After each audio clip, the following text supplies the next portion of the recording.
Įeižė projektui jau 1 metai. Praeitais metais buvo pirmas video iš šio pačio renginio, kaip ir šiais metais ir tikėsimės dar daug metų į priekį. Nors yra ir naujų veidų, kaip aš, tačiau užsidegimas išliko toks pat kaip ir pačioje pradžioje. Ką jūs galite pasakyti šiuo atveju, Egle? Na, aš tiesiog norėčiau padėkoti visiems, kas mus palaikė visos tuos metus ir mes pažadam nenuleisti rankų ir toliau domėtis Aziją ir tiesiog... Viskas, ką aš galiu pasakyti, tai gambarų taimų. Tai metas dirbti daug, dirbti sunkiai, dirbti dėl mūsų visuomenės gerovės, teikti jai žinias apie Aziją, apie kultūrą ir ne tik kultūrą. Jūs nebefilmuoji? Ne, viską filmuoja, paskui sumontuosi, sukarpys. Sukarpys iš geriausių.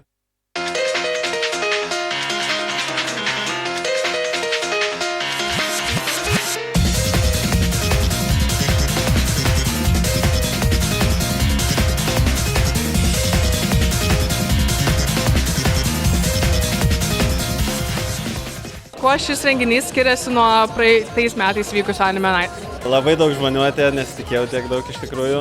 Atsirado naujų rėmėjų, stengiamės kažką vis naujo sugalvoti, įtraukti, kad daugiau žmonių įsitrauktų į šitą veiklą. O šiaip tai labai daug nesiskiria. Tai tada kokie buvo gal kitokie tikslai šiemet užsibrėžti ar kaip? Buvo tikslai biškiai išvystyti dieninę dalį. Iš dalies pavyko, nes per cosplay pasirodymus buvo pilna salė, daugiau net negu per filmų žiūrėjimą, tai aš esu patenkintas šitoje vietoje. Na tai papasakok apie šį renginį. Man patinka praeiviai.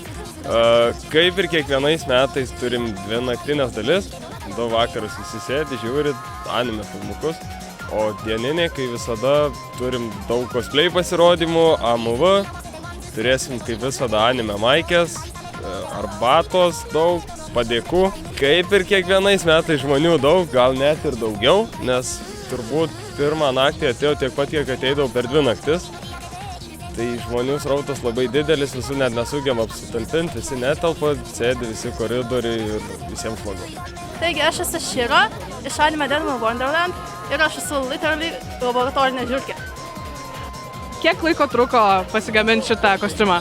Kadangi aš jį dariau taip labai ilgą laiko tarpą, bet kadangi aš tingiu, bet viskas sudėsti kažkur apie savaitę. Norėčiau paklausti, kokį personažą cosplayini? Susižinau iš tokio haulo. Ir kodėl pasirinkai būtent šį personažą? Nes jis baltais plaukais, Psycho ir turi mental problems. Ką būtent šiandien cosplayini? Attack on Titan, Ymir.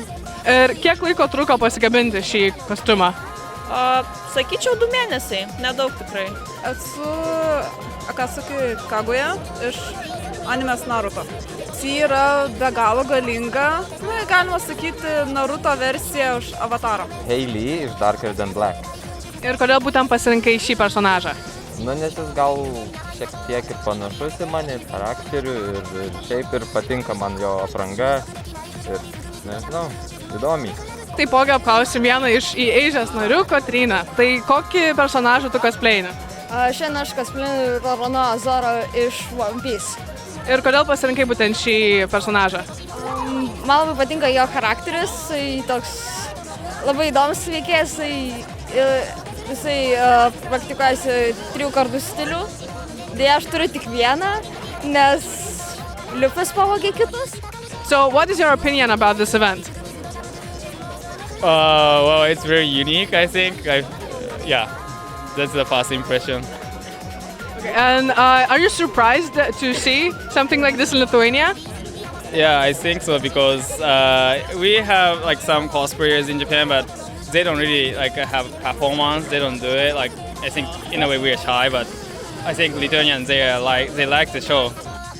I did not expect that many Lithuanian people like Japan animation. In fact, I don't watch animation and I don't know about anime, but anyway, I'm surprised. Now I'm studying in Shaurei, and in Shaurei I don't see this kind of events, so it's my first time to get culture shock in Lithuania. And did you come for this event to Kaunas? Yeah, of course. This afternoon I came to here by bus from Shaurei. ペラペラなごたぐ並べしゃてで録を示すをドツドスって気持ちよくなりたい